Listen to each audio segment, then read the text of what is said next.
सभी को नमस्कार। स्वागत है आप सभी का वर्ष 2025 के नए सत्र बीएसटीसी के इस पहली क्लास में। आज हम लोग इस क्लास में बात करने वाले हैं महत्वपूर्ण रीजनिंग के प्रश्नों के बारे में। और रीजनिंग का आपको पता है कि 50 क्वेश्चन आते हैं। आज हमारी इस नए सत्र की ये पहली क्लास रीजनिंग की होने जा रही है। डेली कंटिन्यू क्लासेस चलती रहेगी। तो जहां पर भी आपको किसी भी प्रकार की कोई समस्या हो तो आप कमेंट्स के माध्यम से मुझे बता सकते हैं। और अब हम लोग इस क्लास को शुरू कर रहे हैं। मैं आप सभी को बता देना चाहूंगा कि ये क्लास ऑफलाइन से सीधी यूट्यूब के ऊपर लाइव हो रही है, लेकिन ये क्लासें डेली लाइव नहीं होगी। ये प्रथम 7 दिन की कक्षाएं लाइव होगी, उसके बाद में ये लाइव नहीं होगी। ओनली लक्ष्य क्लासेज के मोबाइल एप्लीकेशन और ऑफलाइन के ऊपर ये क्लासें होगी। तो साथियों, आप यूट्यूब के भरोसे मत रहना कि हम केवल यूट्यूब के ऊपर पढ़ करके बीएसटीसी का एग्जाम निकाल लेंगे। मैं आपको बताना चाहूंगा कि पिछली बार YouTube के ऊपर लक्ष्य क्लासेज के लक्ष्य जूनियर के YouTube चैनल पर लगभग 3 लाख लोगों ने बीएसटीसी को पढ़ा था, जबकि सीटें केवल 20,000 थी।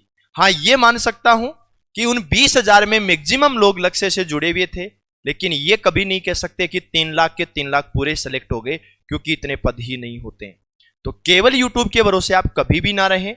आप ऑफलाइन पढ़ें, जितना हो उतना पढ़ें और अपनी तैयारी अभी से शुरू करें। ऐसा नहीं हो कि आप अपनी तैयारी को 2 महीने बाद शुरू कर रहे हैं, क्योंकि 2 महीने बाद शुरू करने का मतलब है तुम बहुत से लोगों से 2 महीने पीछे हो चुके हो, जबकि आगाज जिसका हो चुका है। हाँ रे, अब है तुम्हें राम राम। राम राम तो करो। सब ठीक हो? अब देखो, मेरी बात सुनो। तुम लोग पिछली बार भी यूट्यूब के ऊपर लाइव पढ़ते थे, तुमने लाइक और शेयर नहीं किया, इसलिए तुम्हारा बीएसटीसी निकला नहीं। ठीक है? हालांकि मैं बोलता तो ऐसे था कि जो लाइक और शेयर नहीं करेगा उसका ब्रेकअप हो जाएगा। चलो, तुम्हारा ब्रेकअप तो नहीं हुआ। नहीं हुआ ना? हाँ, नहीं हुआ है ना, पर नंबर भी नहीं आया। तो बेटा, तुम लोग जो लाइव देख रहे हो ना, तुम लोग लाइक और शेयर अभी के अभी कर देना। अब सुनो, काम की बात है। रजिस्टर करो बंद। आज पहली क्लास है, रजिस्टर बंद करो। और दिमाग में पहली चीज ये सोच लो कि जब तक परीक्षा नहीं होगी तब तक हमें बीएसटीसी पढ़ना है। अभी अभी मैंने बताया था कि कंपटीशन कितना बड़ा है। 7 लाख लोगों में से 20,000 को कॉलेज मिलनी है। और पटवारी के एग्जाम में 7 लाख लोग ही बैठते हैं। तुम्हारे एग्जाम में भी 7 लाख लोग ही बैठेंगे। रीट के एग्जाम में भी 7 लाख लोग बैठते हैं।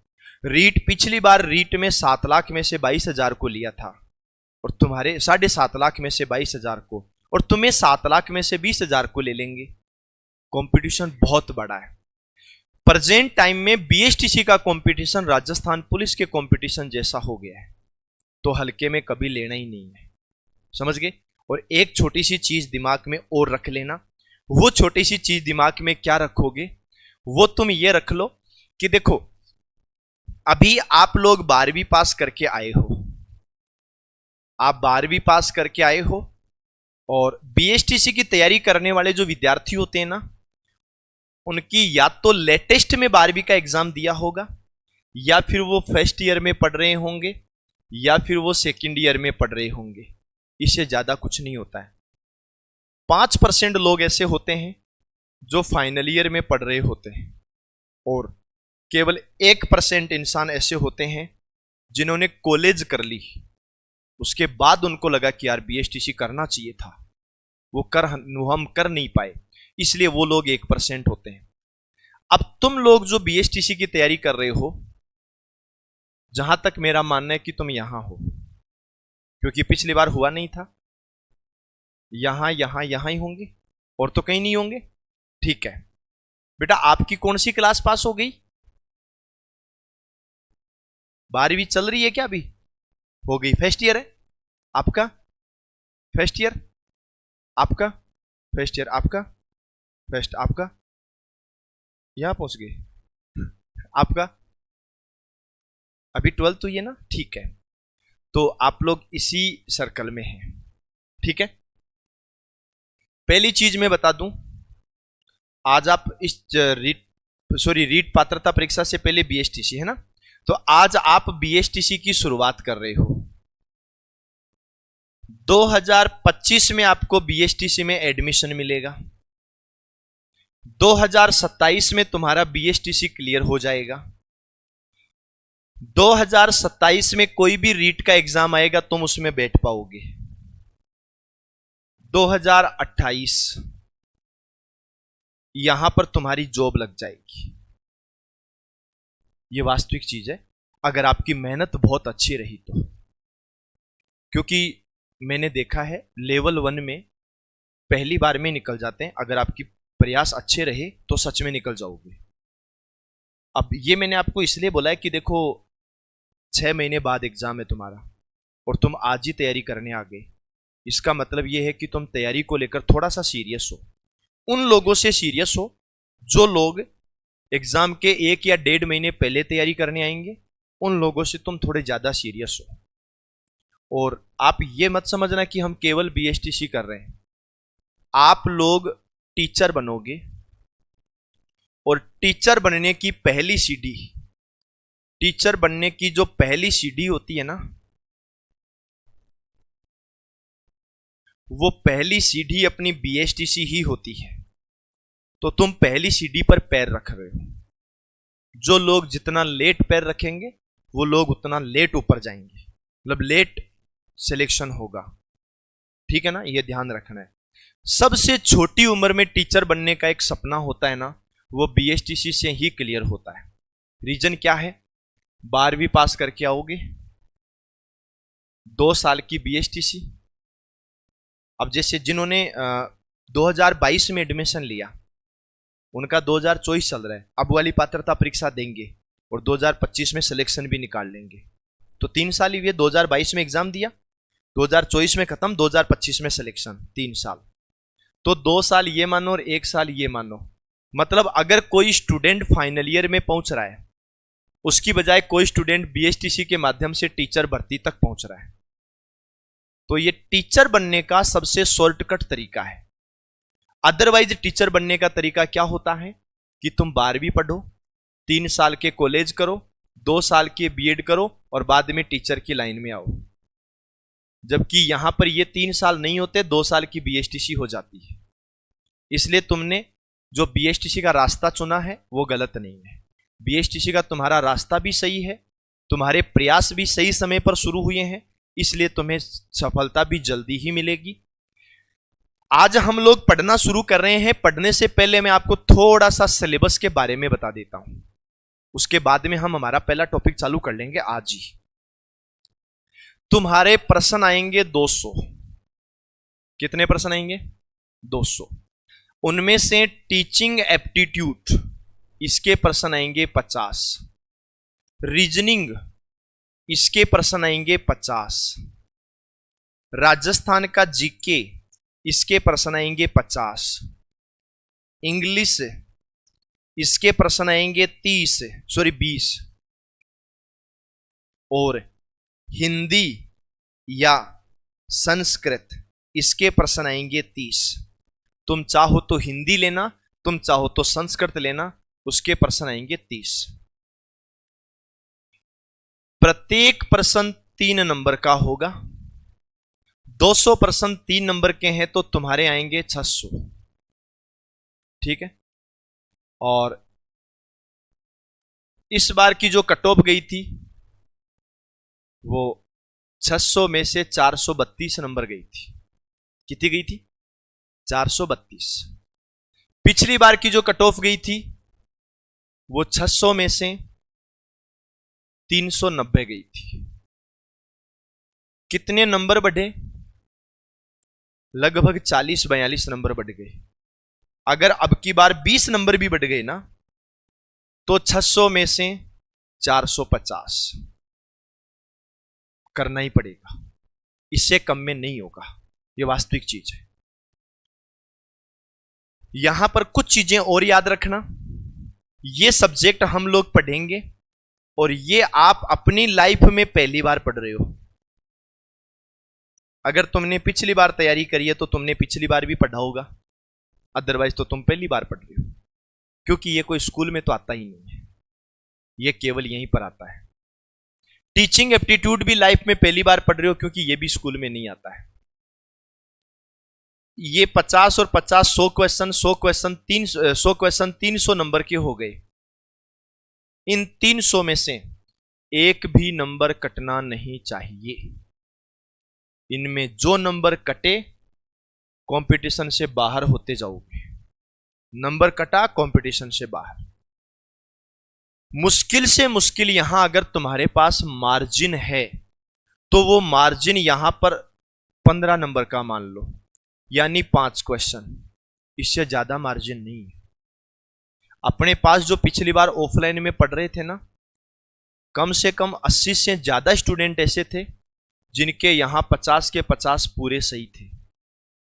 रीजनिंग के 20-25 लगभग 25 या 30 स्टूडेंट थे जिनके ये भी पूरे के पूरे सही थे। नंबर जो कटेंगे तुम्हारे, वो नंबर यहां कट सकते हैं, कुछ नंबर यहां कट सकते हैं। यहां भी मत कटने देना, क्योंकि अपने पास मार्जिन है नहीं। 50 प्रश्न गलत हो गए तो चलेगा, 51 गलत होते कंपटीशन से बाहर। 5% मान लो यहां से गलत हो गए, 3% यहां से गलत हो गए, 10% यहां से गलत हो गए, 7% यहां से गलत हो गए, 10-1% यहां से गलत हो गए, चलेगा, कोई दिक्कत नहीं है। ज्यादा होते ही बाहर हो गए। पर हां, तुम्हारे पास एक मौका है कि तुम इन चीजों को बहुत बार पढ़ सकते हो। जो लोग ऑनलाइन देख रहे हैं मैं उनको भी बता देता हूं कि बेटा ऑफलाइन बैच चालू हो गया है, आप ऑफलाइन बैच में आ सकते हैं, या फिर ये सेम क्लास एप्लीकेशन पर लाइव चल रही है, आप वहां भी जुड़ सकते हैं। और जो साथी एप्लीकेशन पर देख रहे हैं उनको मैं बताना चाहूंगा कि बेटा टेंशन मत लेना, यूट्यूब पर केवल क्लासेस 7 ही दिन चलेगी और जो पढ़ाई होगी अपनी वो एप्लीकेशन और ऑफलाइन के माध्यम से होगी। यहां पर भी मैं एक छोटी सी चीज और बता देता हूं, जो पढ़ाई ऑफलाइन में हो सकती है वो कभी भी ऑनलाइन में नहीं होगी। ये तुम लोग जानते होंगे अच्छी तरह से। अभी तो क्या 4 घंटे क्लास है। पहली बात तो ये कि कोई 4 घंटे लगातार मोबाइल देख भी नहीं सकता। 1 दिन देखेगा, 2 दिन देखेगा, 10 दिन देखेगा, फिर थक जाएगा। और जो तैयारी एप्लीकेशन पर होती है वैसी तैयारी कभी यूट्यूब के ऊपर नहीं हो सकती, नहीं हो सकती। यूट्यूब से बेस्ट है एप्लीकेशन, और एप्लीकेशन से बेस्ट है ऑफलाइन, और सबसे बेस्ट भी ऑफलाइन है। आप अभी मेरे सामने बैठे हो, कोई दिक्कत आएगी तो तुम तुरंत पूछ लोगे, लेकिन आप मुझे इस चीज का बताओ कि यूट्यूब के ऊपर कोई कमेंट कर रहा है वो मैं देख रहा हूं क्या? पॉसिबल ही नहीं। एप्लीकेशन पर किसी को कोई प्रॉब्लम आ रही है तो रेंडमली तो मैं देखता रहूंगा, लेकिन अभी मैं देख रहा हूं क्या? तो सबसे बेस्ट कौन सा रहा? ऑफलाइन। आज हम लोग शुरू करेंगे स्टार्टिंग से, और हमारा जो पहला टॉपिक रहेगा वो पहला टॉपिक रहेगा वेन आरेख का। कौन सा टॉपिक रहेगा? वेन आरेख का। ठीक है। अब ये वेन आरेख क्या होता है वो मैं आपको थोड़ा सा बता देता हूं कि हम किसको वेन आरेख बोलेंगे और वेन आरेख में कैसे क्वेश्चन आते हैं।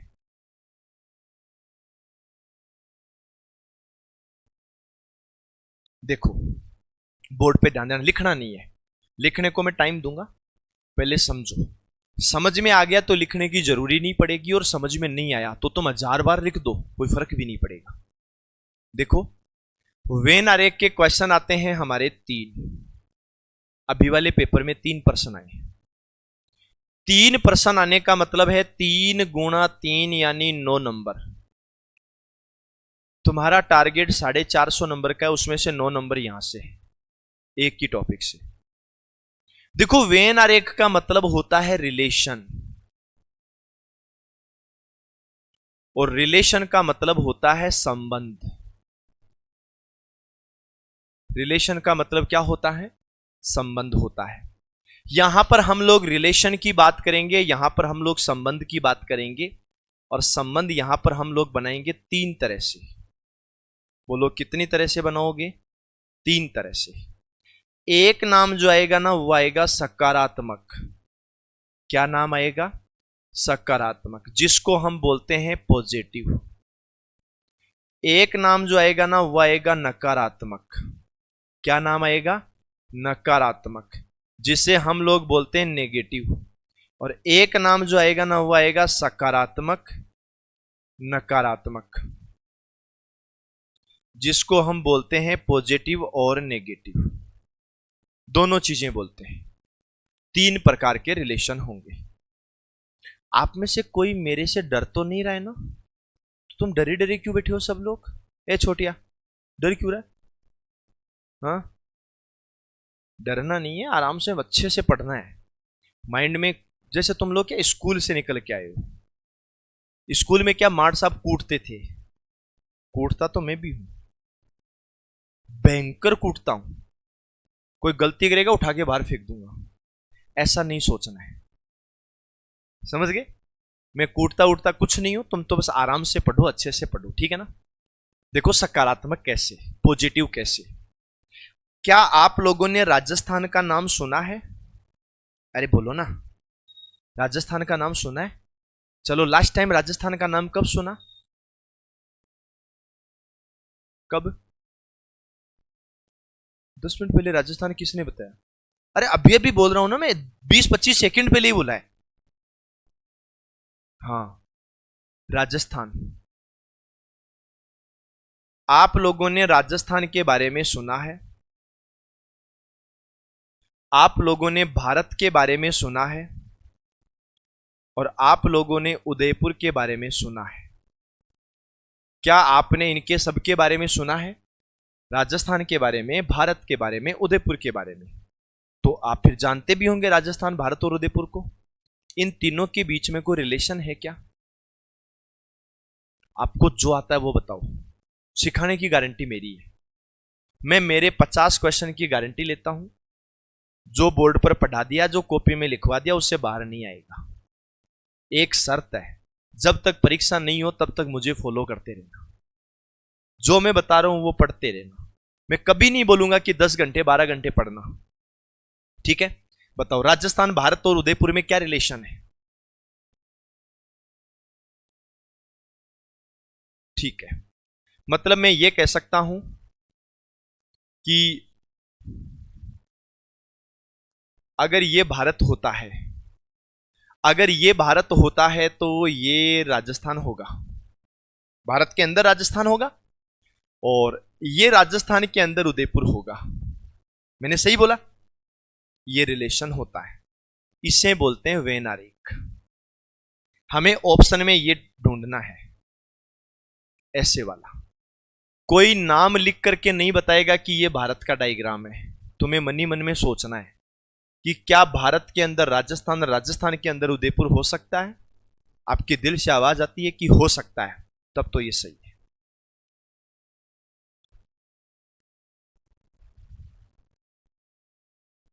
तुमने भारत का नाम भी सुना है, तुमने राजस्थान, सॉरी, भारत का नाम भी सुना है, तुमने नेपाल का नाम भी सुना है,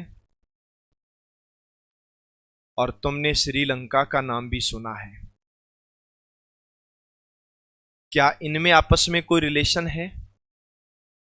क्या भारत का कोई एरिया नेपाल के अंदर है, या नेपाल का एरिया भारत के अंदर है? नहीं है। क्या श्रीलंका का कोई एरिया नेपाल के अंदर है? नहीं है। मतलब कहने की बात यह है कि भारत अलग है, नेपाल अलग है, श्रीलंका अलग है। अगर तुम कभी यह सोचते हो कि सर पड़ोसी देश तो है ही, तो क्या करें? मजबूरी में पड़ोसी देश तो है ही, बीच में जगह तो नहीं छोड़ सकते। इस रूम के जस्ट पड़ोस में पड़ोस वाला रूम है। अब है तो है, क्या बीच में गहरी खाई खोद दे? वो तो यार मैप है, धरती है, धरती के ऊपर तो कोई तो पड़ोसी होगा ही ना। आज अपना पड़ोसी ये है, पास वाला, पास वाले मकान वाला। तो अपना अपना जो जगह है वो और इनकी जो जगह है वो आपस में टच तो है ही ना, तो होगी ही ना। इसमें क्या है, कोई जगह थोड़ी छोड़ेंगे कि भाई साहब 1 लाख किलोमीटर गहरी खाई है, इस खाई के इधर पड़ोसी हैं, इधर हम हैं। ऐसा तो नहीं हो सकता ना। पर नेपाल का कोई हिस्सा भारत के अंदर है क्या? नहीं है। नेपाल का कोई हिस्सा श्रीलंका के अंदर है क्या? नहीं है। तो कोई भी हिस्सा किसी के अंदर नहीं है। इसलिए हम लोग इसका जो डायग्राम बनाएंगे ना, वो ये वाला बनाएंगे। बताओ कोई दिक्कत कर सकते हो? आ जाओ इसमें। यह है सकारात्मक और नकारात्मक। जैसे एक नाम आता है राजस्थान का,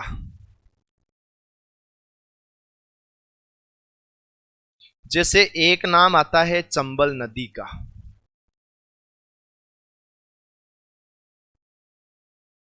और जैसे एक नाम आता है मध्य प्रदेश का।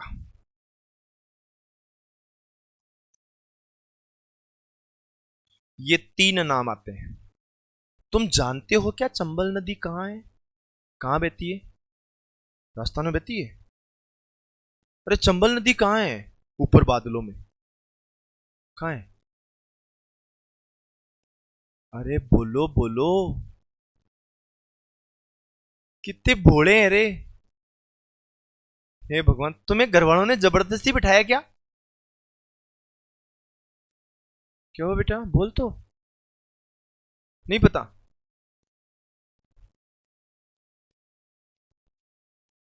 चंबल नदी के नाम से पानी की बोतल आती है, ये तो जानती हो?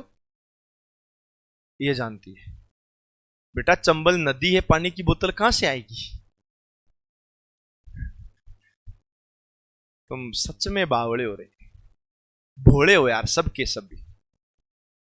तुम्हें कहीं ऐसा तो नहीं है कि तुम पहली बार आज क्लास में आए हो, पहली क्लास से? जैसे कल भी क्लास हुई थी तो कल अपनी क्लास तो हुई नहीं थी, तो इधर आज अपनी पहली क्लास है तो तुम लोग डरे हुए हो, ऐसा तो नहीं है ना? पहली चीज तो यह कि डरना नहीं है। मैं भी आप लोगों में से ही एक हूं, अलग नहीं हूं। आपकी और मेरी उम्र में फर्क हो सकता है। आपकी उम्र 18 19 20 हो सकती है, मेरी उम्र 56 57 58 59 60 हो सकती है। 40 साल का फर्क है आपकी और मेरी उम्र में, लेकिन इससे ज्यादा फर्क तो नहीं है ना? तो उम्र का ही तो फर्क है। मैं 60 का हो गया, तुम 20 के हो गए, और कोई फर्क थोड़ी है। हाँ, तो तुम डरना नहीं है, आराम से बताते रहना। देखो बेटा, चंबल नाम की एक नदी है जो मध्य प्रदेश से निकलती है। कहां से निकलती है? मध्य प्रदेश से।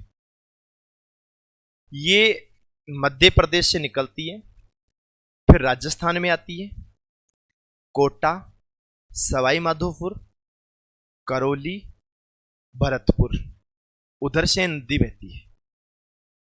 और बहते बहते राजस्थान का जिला धौलपुर और मध्य प्रदेश का जिला मुरैना,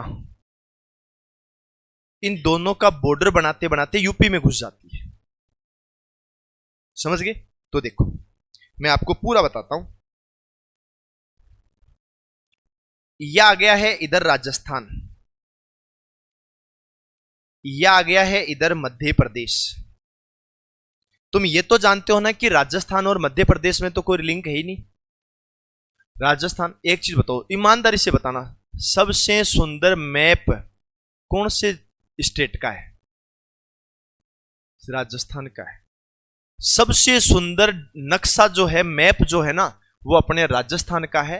और इस चीज पर हमें, अपन को हमेशा ही गर्व होना चाहिए। कई कई स्टेट के मैप ऐसे हैं, ये कोई मैप है?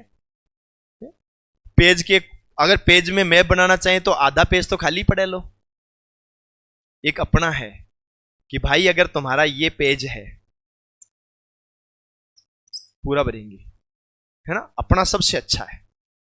तो राजस्थान का मध्य प्रदेश से, मध्य प्रदेश का राजस्थान से कोई लिंक नहीं है, लेकिन चंबल नदी का है। मैं जो बातें बोल रहा हूं वो सुनना। राजस्थान के कुछ एरिया में चंबल नदी बहती है, पूरे में नहीं बहती है। पूरे में तो अपन भी है, अगर पूरे में बहती तो आज उदयपुर भी चंबल नदी के अंदर होता। वो नहीं बहती। राजस्थान के कुछ एरिया में चंबल नदी बहती है। अच्छा, चंबल नदी बहती है कि नदी का पानी बहता है? नदी बहती है, पानी नहीं बहता। बावड़ी, नदी पहले भी यही थी, आज भी यही है, नदी में पानी बहता है। ठीक है? चंबल नदी राजस्थान के कुछ एरिया में बहती है, पूरे में नहीं बहती। चंबल नदी मध्य प्रदेश के भी कुछ एरिया में बहती है, पर पूरे में नहीं बहती। और चंबल नदी राजस्थान और मध्य प्रदेश के अलावा कहीं और भी बहती है। समझ गए? तो मैं यहां एक डायग्राम फिर बनाऊंगा, वो मैं ये बना दूंगा। और ये किसका डायग्राम आ गया? चंबल नदी का। चंबल नदी का कुछ एरिया देखो राजस्थान के अंदर आ गया, चंबल नदी का कुछ एरिया देखो मध्य प्रदेश के अंदर आ गया, और चंबल नदी का कुछ एरिया ऐसा है जो ना राजस्थान में है और ना ही मध्य प्रदेश में है। बोलो मेरी बात समझ में आई क्या? ऐसा डायग्राम बनता है। इस टॉपिक के जब तक 100% खुद नहीं करोगे तब तक परीक्षा में हम क्वेश्चन कर ही देंगे, इसकी श्योरिटी नहीं होगी। तुम्हें समझ में तो आ गया, पर 100% खुद को करने। 20% मैं करवाऊंगा, अगर 20% मैं करवाता हूं तो मेरे से 5 गुना % आपको करने, तब जाकर क्या आएगा। मान लो बीएसटीसी में सिलेक्शन लेना अगर इतना इजी होता तो कोई भी ऐसा नहीं होता जो 2 बार 3 बार बीएसटीसी दे चुका है फिर भी नहीं हो रहा। कोई नहीं होता, सब निकल जाते। कितने लोग ऐसे होंगे जिन्होंने पिछली बार बीएसटीसी का एग्जाम दिया और तैयारी बहुत भयंकर करी पर 1-1 2-2 नंबर से रह गए। तो बेटा वो दोबारा तैयारी भी तो कर रहे हैं ना, जैसे तुम कर रहे हो। आप मुझे एक बात बताओ ईमानदारी से, आप लोग जुड़ गए हैं नवंबर के स्टार्टिंग में और कोई आएगा मार्च के स्टार्टिंग में, तो नवंबर पूरा गया, दिसंबर पूरा गया, जनवरी फरवरी पूरा गया, 4 महीने चले गए। वो शुरू करता है मार्च से, तब तक तुम्हारा कोर्स हो जाएगा, तुम रिवीजन के लिए आना स्टार्ट कर दोगे। तो क्या वो तुम्हारे बराबर पढ़ के तुम्हारी बराबरी कर लेंगे? कभी नहीं करेंगे। वो पहली बार वेन आरेख पढ़ रहे होंगे तब तुम बोल रहे होंगे कि वेन आरेख हमें आता है, आज तो हम इसलिए आए हैं कि कोई नया पर्सन आएगा वो सीख लेंगे। और जिस दिन वो रिवीजन के लिए आए तब तक तुम बोलोगे कि हमें वेन आरेख में सब कुछ आता है, बस हम तो इसलिए आए हैं कि प्रैक्टिस होती रहे। समझ गए ना? वो फर्क हमेशा रहेगा आप में, और जो कल आएगा उसमें हमेशा फर्क रहेगा, क्योंकि उसको ये चीजें नहीं पता रहेगी कल वाले को, ये हमेशा ही फर्क रहना है। ठीक है ना? तो सही समय पर सही तैयारी शुरू करना वो भी जरूरी होता है। बोलो बात समझ में आ गई क्या? ठीक है। अगर मैं आपसे बोलूं कि मां और महिला, मां महिला और डॉक्टर, इसका वेन आरेख कैसा बनेगा? मेरे सामने 4 ऑप्शन है। पहला ऑप्शन ये है, दूसरा ऑप्शन ऐसा है, तीसरा ऑप्शन ऐसा है, चौथा ऑप्शन है नन ऑफ दीज, यानी इनमें से कोई नहीं। एक बार आप सोच लो मन ही मन में क्या बनेगा, खुद ही सोचो और मन ही मन में सोचो कि कैसा बनेगा। गलत हो जाएगा, कोई दिक्कत वाली बात नहीं है।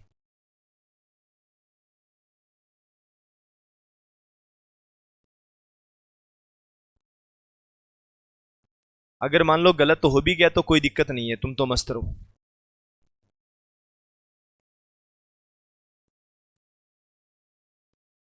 और जिन लोगों ने अभी तक लाइक नहीं करा ना बेटा, लाइक कर देना, मैं सही बता रहा हूं। तुम भी बाद में पता है क्या सोचोगे कि हे प्रभु हम भी लाइक कर देते ना तो देखो दोबारा तैयारी नहीं करनी पड़ती है ना।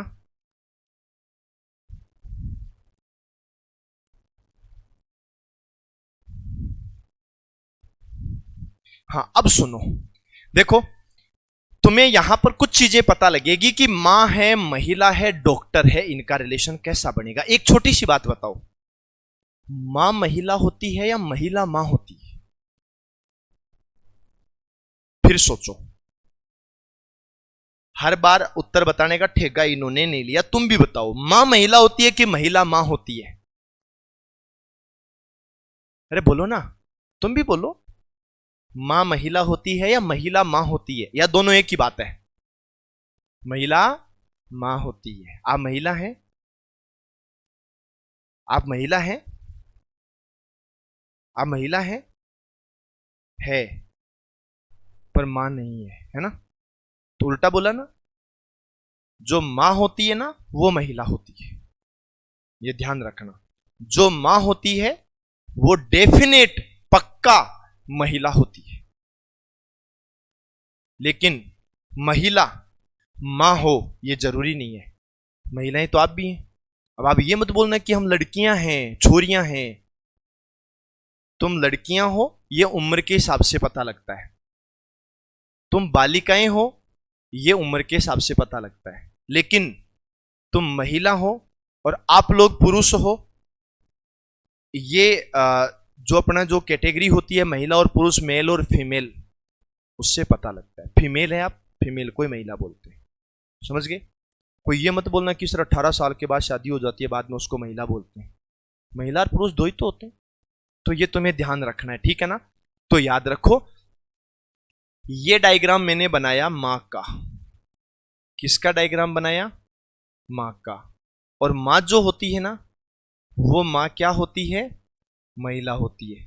बताओ यहां मां की संख्या ज्यादा है या महिलाओं की संख्या ज्यादा है? मां की संख्या ज्यादा है कि महिलाओं की संख्या ज्यादा है? महिलाएं ज्यादा है, लेकिन सब की सब मां नहीं है। बात रही डॉक्टर की, तो क्या एक मां है वो डॉक्टर बन सकती है? मां डॉक्टर बन सकती है? अरे बन सकती है। मां डॉक्टर नहीं हो सकती क्या? अरे डॉक्टर का मतलब क्या होता है? ऐसे करके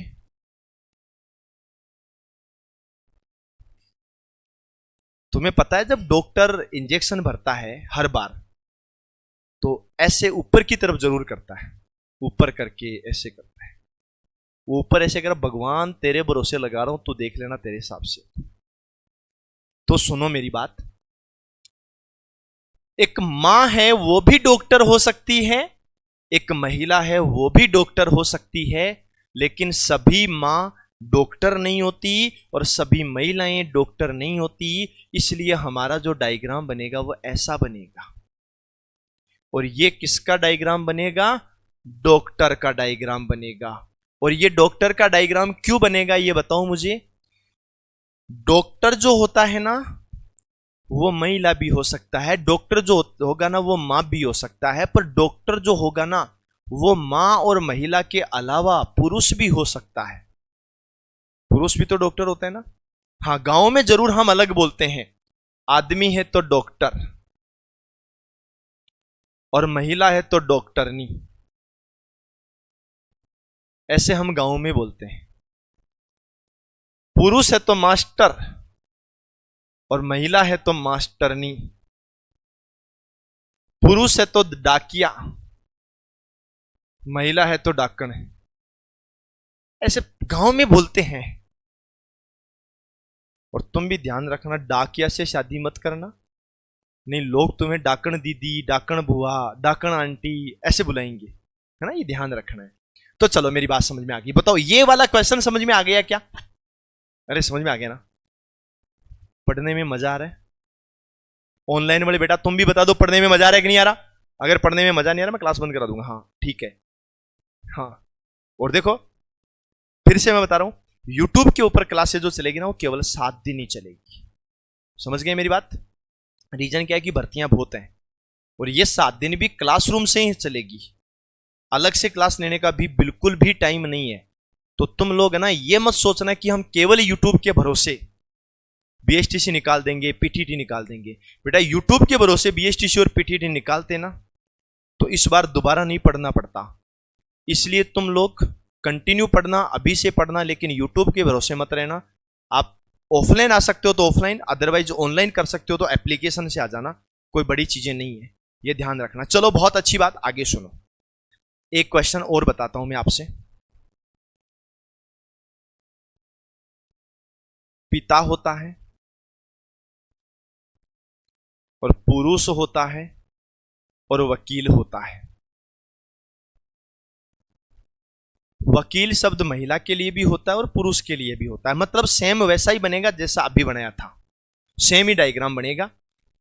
पिता पुरुष होता है कि पुरुष पिता होता है? बोलो, पिता पुरुष होता है कि पुरुष पिता होता है? पिता क्या होता है? पुरुष होता है। जितने भी पिता हैं वो सब के सब क्या हैं? पुरुष हैं। तो पिता जो होता है ना वो पुरुष होता है। सर मैं तो बाल बाल बच गया वरना निकल जाती बीएसटीसी। बेटा वो बाल बाल पता है क्यों बचा? तूने लाइक नहीं करा था, शेयर नहीं करा था, बेटा लाइक और शेयर कर देना। 2019, 2022 कोई बात नहीं बेटा। अब देखो सुनो, ये डायग्राम हमने बनाया है पिता का। किसका बनाया? पिता का। और ये डायग्राम हमने बनाया है पुरुष का। और ये डायग्राम हमने बनाया है किसका? वकील का। बोलो मेरी बात समझ में आ गई क्या आपको? कर सकते हो। एक क्वेश्चन और है। एक नाम आता है कवि, एक नाम आता है महिला, एक नाम आता है राजनीतिज्ञ। क्या क्या नाम आ गए? कवि आ गया, महिला आ गया और राजनीतिज्ञ नाम आ गया। आई बात समझ में? अब देखो राजनीतिज्ञ कौन होते हैं? पॉलिटिशियन। पॉलिटिशियन जानते हो? राजनीति वाले लोग, जैसे बोलते हैं ना भाइयों और बहनों वोट मुझे ही देना, उसको पॉलिटिशियन बोलते हैं। समझ गए? आपको वोट नहीं चाहिए, मेरे को भी वोट नहीं चाहिए, ना आप पॉलिटिशियन ना मैं पॉलिटिशियन, ठीक है। राजनीतिज्ञ जो राजनीति करते हैं। महिलाएं तुम जानते ही हो, अभी कुछ ही दिन पहले तुमने सुना होगा एक महिला के चक्कर में राजस्थान और हरियाणा के लोग लड़ने लग गए थे। तुम्हें नहीं पता क्या? मैं बताता हूं। हरियाणा पुलिस की एक महिला कांस्टेबल जो राजस्थान रोडवेज में बैठ गई और कंडक्टर ने किराया मांग लिया, बोला नहीं दूंगी। कंडक्टर बोला अरे मैडम ये राजस्थान रोडवेज है, किराया तो लगेगा, 50 रुपए किराया लगेगा, किराया देना पड़ेगा। हरियाणा वाली मैडम भी गुस्से में बोले ना मैं पुलिस में हूं, वर्दी में हूं, ऑन ड्यूटी हूं, मैं किराया नहीं दूंगी। अब बात यह है कि राजस्थान पुलिस की कोई नौकरी करता है ना तो उसकी तनख्वाह में से कुछ चीजें कटती हैं। वो चीजें कट करके सीधी जाती हैं हॉस्पिटल में, सीधी जाती हैं रोडवेज में, कि अगर वो हॉस्पिटल में इलाज करवाएगा तो पैसा नहीं देना पड़ेगा, रोडवेज में जाएगा तो पैसा नहीं देना पड़ेगा। लेकिन वो ऐसे नहीं है। राजस्थान पुलिस के लोगों का जो पैसा कटता है ना वो राजस्थान रोडवेज में जाता है, और हरियाणा पुलिस का जो पैसा कटता है ना वो हरियाणा रोडवेज में जाता है। हरियाणा की महिला राजस्थान की रोडवेज में बैठी है तो वो तो नहीं जाएगा। उसने मांग लिया, बोले नहीं दूंगी। अपना कंडक्टर कम थोड़ी था, दे मुछों के तावर, बोला लगेगा किराया तो। बोला नहीं दूंगी, क्या करेगा? बोला किराया तो लगेगा। फिर बोले नहीं दूंगी, तो बोले जी बस को साइड में लगा दो। कंडक्टर ने बस को साइड में लगवा दी। बोले ये बस तो तभी चलेगी जब तू किराया देगी। अब भाई वो भी अड़ गई, पूरी नहीं दूंगी। साथ वाले बोले कोई बात नहीं यार कंडक्टर साहब, 50 रुपए की बात है, चलो मैं दे देता हूं, तुम चलाओ तो सही बस, तो हम लेट हो रहे हैं। बोला ना, तुम भले 10,000 दे दो। बात ईगो पर आ गई है। ये 50 रुपए देगी तो ही बस चलेगी, वो भी इसके खुद के जेब से देगी, तुम्हारे वाले पैसे मैं नहीं लूंगा। तो जी आधा घंटा बस खड़ी रही, बाद में मैम ने 50 रुपए निकाल के दे दिए, बस चल गई।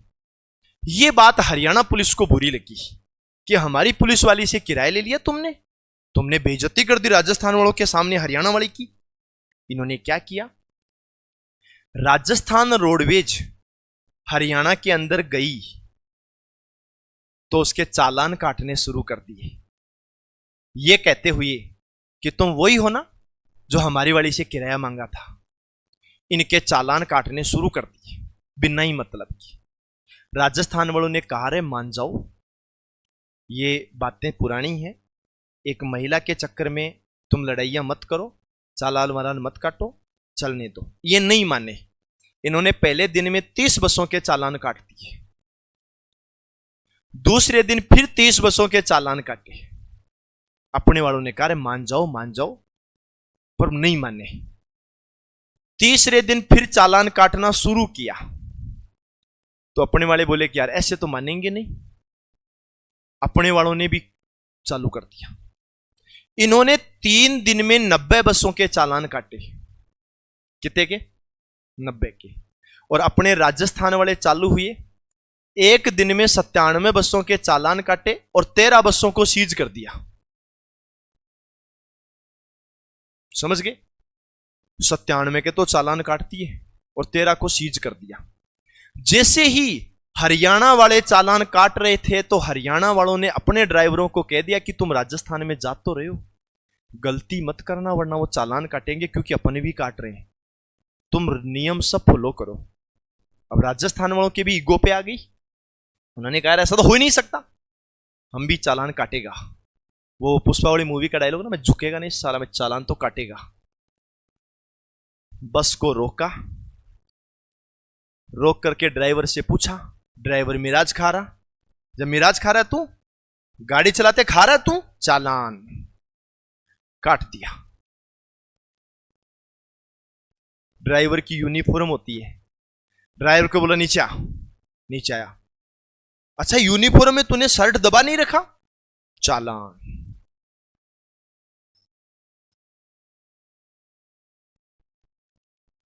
जूते पहन रखे लेकिन ऑफिशियल नहीं पहन रखे, स्पोर्ट्स वाले पहन रखे, नीचे उतर, क्या तेरे वर्दी के जूते हैं? नहीं सर, तो चालान।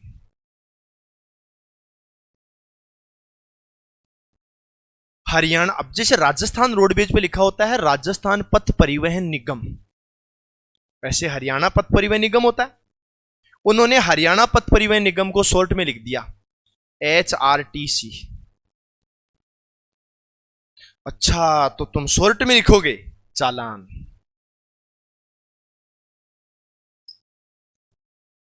बस चल रही है, ड्राइवर चला रहा है, कंडक्टर पीछे बैठा बैठा रील देख रहा है, अच्छा तो तू रील देख रहा है, चालान। एक दिन में ही सब लाइन में आ गए, समझ गए? तो ऐसी होती हैं कौन? ये हरियाणा राजस्थान वाले लड़े किसकी वजह से? रामायण किसकी वजह से हुई? महिला की वजह से। महाभारत किसकी वजह से हुई? महिला की वजह से। हाँ, आप लोग जब बड़े हो जाओ ना और तुम्हारे भी हो जाए, उनको तुम भी सिखाना कि बेटा, जब हम उनको बताना कहानियां कि बेटा जब हम पढ़ते थे, हम फर्स्ट ईयर में थे, उस टाइम एक महिला के चक्कर में हरियाणा और राजस्थान वाले लड़ लिए थे आपस में, 50 रुपए के चक्कर में, है ना? हाँ, ये कहानियां हैं। अपन जब दादा बनेंगे तो दादा नाना की कहानियां सुनाएंगे ना, तो दादा नाना की कहानियों में यही तो आएगा, और क्या आएगा, है ना? हाँ, तो सुनो, अब मेरी बात को वापस आ जाओ। तो महिला, कवि और राजनीतिज्ञ, क्या महिला राजनीति के अंदर हो सकती है? एग्जाम्पल बोलो। अरे वसुंधरा राजे, वो महिला है ना, राजनीति के अंदर है ना? तो महिलाएं राजनीति में हो सकती हैं, पर सब नहीं। अपनी मम्मी राजनीति में है, तुम्हारी मम्मी ने MLA का चुनाव लड़ा, तो वो राजनीति में नहीं है। महिलाएं राजनीति में होती तो हैं, पर सब नहीं। राजनीति के अंदर महिलाएं होती तो हैं, पर सबकी सब महिलाएं नहीं होती। मैं पॉलिटिशियन की बात कर रहा हूं। पॉलिटिशियन में महिलाएं तो होती हैं, लेकिन सबकी सब महिलाएं नहीं होती है, पुरुष भी होते हैं। ठीक है? कवि पॉलिटिशियन हो सकता है क्या? कवि राजनीतिज्ञ हो सकता है क्या? जैसे एग्जाम्पल, होता है बेटा, होता है। अब तेरे को नहीं पता तो गर्दन मत हिलाया करके नहीं होता, होता है, सीखना है। कवि पॉलिटिशियन हो सकता है। कुमार विश्वास का नाम सुना? कुमार विश्वास तुमने नहीं सुना? तुम हो तो धरती के ग्रह के ही ना, पृथ्वी ग्रह के ही तो हो ना, को बाहर से तो नहीं आए ना? अरे बावलो डब्बो, तुमने कुमार विश्वास का नाम नहीं सुना? कॉपी में लिखो, कोने में कहीं भी, कॉपी में कोने में लिख लो, याद रह जाएगा। कुमार विश्वास लिखो, कहीं भी लिख दो जहां तुम्हें पता रहे। कुमार विश्वास, विश्वास कुमार नहीं, कुमार विश्वास।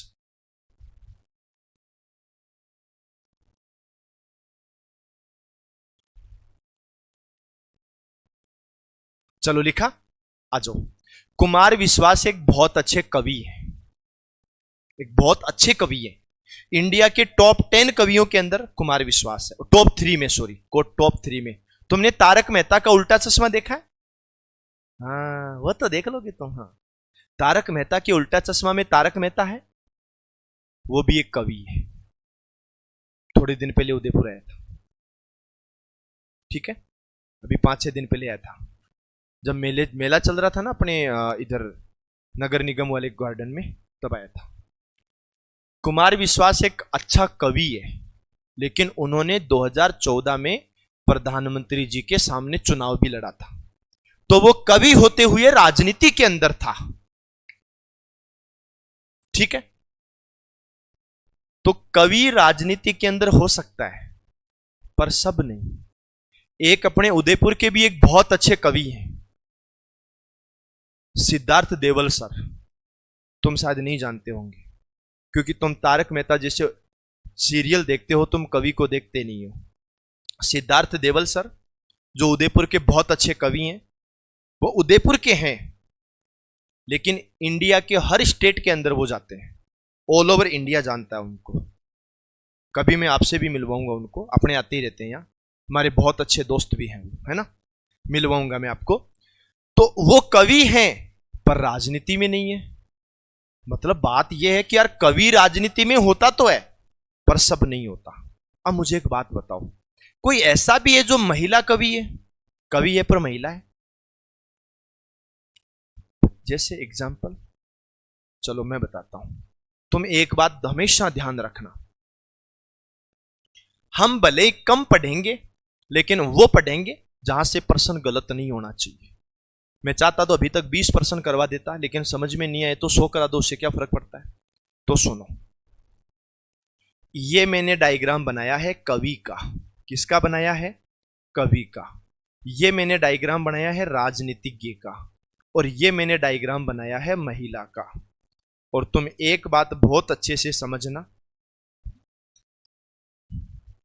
कवि राजनीतिज्ञ हो सकता है, राजनीतिज्ञ कवि हो सकता है, राजनीतिज्ञ महिला हो सकती है, महिला राजनीतिज्ञ हो सकती है, महिला कभी भी कवि नहीं हो सकती, और कवि कभी भी महिला नहीं हो सकता। रीजन बताता हूं। कवि शब्द जो होता है ना, वो हमेशा किसके लिए यूज होता है? पुरुष के लिए। और याद रखना, कवियत्री शब्द जो होता है ना, वो हमेशा किसके लिए यूज होता है? महिला के लिए। तो ये नाम तो पुरुष का है, क्या पुरुष कभी महिला हो सकती है? नहीं हो सकती। तो इसका डायग्राम ऐसा बनेगा। अब मुझे बताओ कि आज हमने जो अभी तक 5-6 प्रश्न पढ़े हैं, और इन 5-6 प्रश्नों से तुम्हें ये तो पता लग ही गया होगा कि टॉपिक में क्या क्या चीजें पूछते हैं और टॉपिक कैसा है। क्या ये बातें तुम्हें समझ में आई? आई ना समझ में? अभी लिखना नहीं है, पहले पूरा समझेंगे, बाद में मैं लिखवा दूंगा। कोई दिक्कत? हाँ, वैसे भी तुम चाहो तो एक बार लिख सकते हो, पर अभी मत लिखना। घर जाना, लक्ष्य जूनियर का यूट्यूब चैनल ओपन करना, ठीक है, और इस क्लास को ओपन करना, वहां से जो लिखना चाहो वो लिख लेना। समझ गए?